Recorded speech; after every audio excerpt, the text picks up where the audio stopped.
Hi guys, and welcome back again sa Happy Tummy Channel. Panibagong araw at panibagong negosyo ideas, negosyo recipe na naman ang ating ibabahagi para sa inyo. Sa ngayon, nandito naman tayo sa ating crispy fry. At ang ating saging saba ay pagsasamahin natin sa iisang napakasarap na recipe na talagang papatok sa masa, papatok sa mga bata at papatok sa mga matatanda. Kaya ano pang hinihintay mo, tapusin itong video hanggang sa huli at mag-subscribe ka na. Simulan na natin ang pagluluto. Tara na!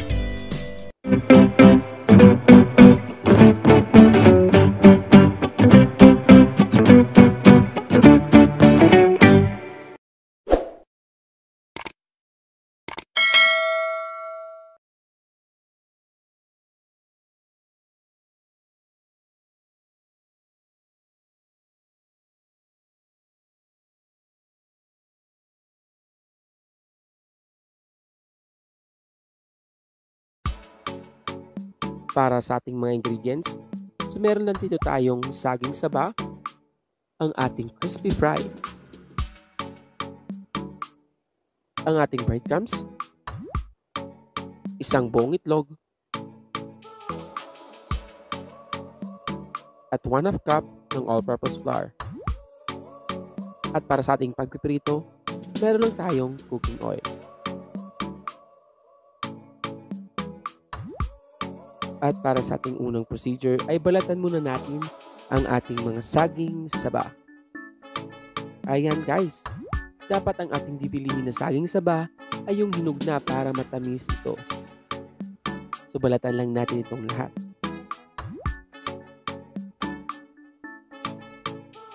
Pag nabalatan na, ay hatiin natin ito sa 3. So horizontal ang ating paghati dito.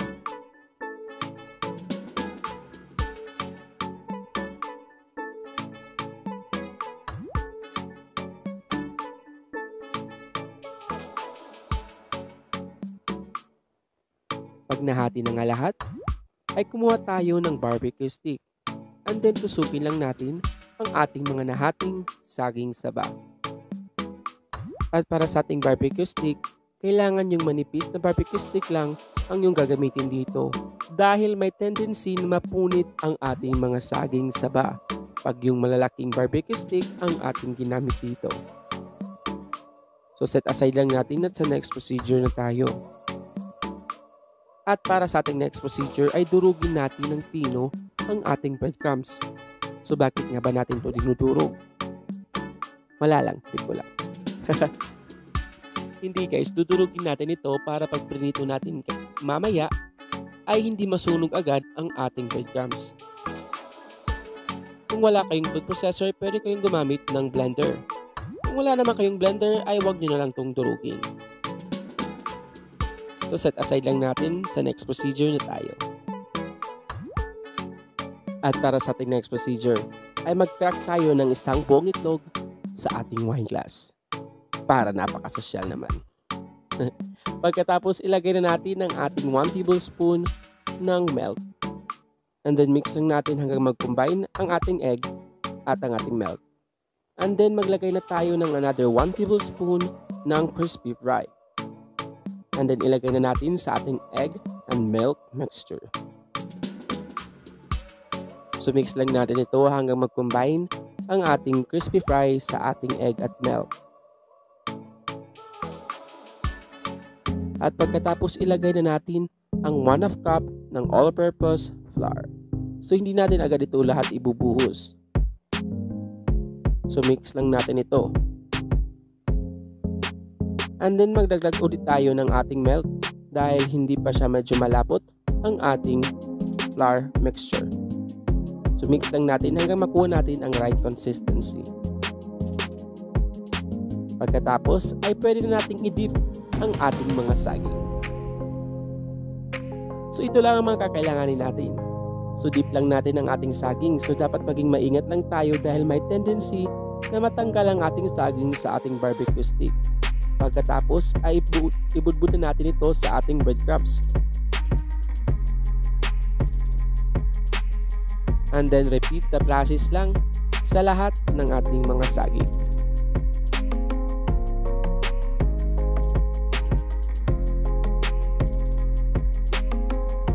At ayan na nga guys, kung hindi ka pa nga nakasubscribe sa aking channel ay mag-like and subscribe ka na para updated ka always sa ating mga daily uploads. Dahil nga, everyday tayo nag-upload para wala kang mamiss sa ating mga uploads. So yan guys, set aside lang natin and mag-ready na tayo para sa ating pagpiprito.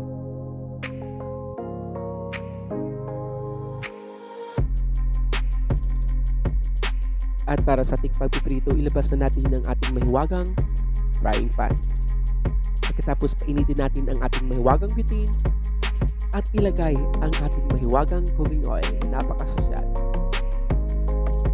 So ganito karaming cooking oil ang ating gagamitin dito para maging deep fry ang ating banana. So lutuin lang natin ito ng 3 to 5 minutes in a medium heat. So after 3 minutes ay i-flip mo na ang iyong saging and then lutuin ito again ng 2 minutes na lang.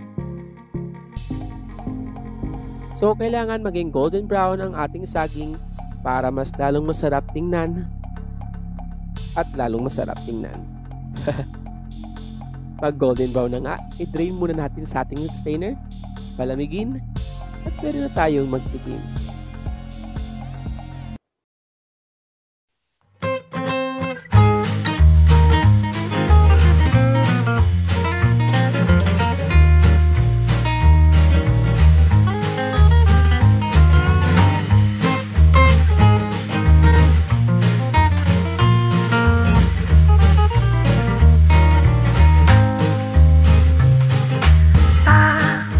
At eto na nga guys, alam kong takam na takam ka na.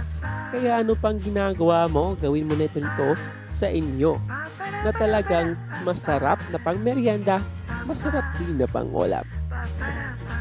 Maraming salamat sa panonood. Para sa ating full ingredients ay nandun sa ating description box below. And ayan guys, pwede mo itong ibenta ng 5 to 10 pesos bawat isa. Depende na lang yan sa inyo. Maraming salamat sa panonood. Thank you and God bless.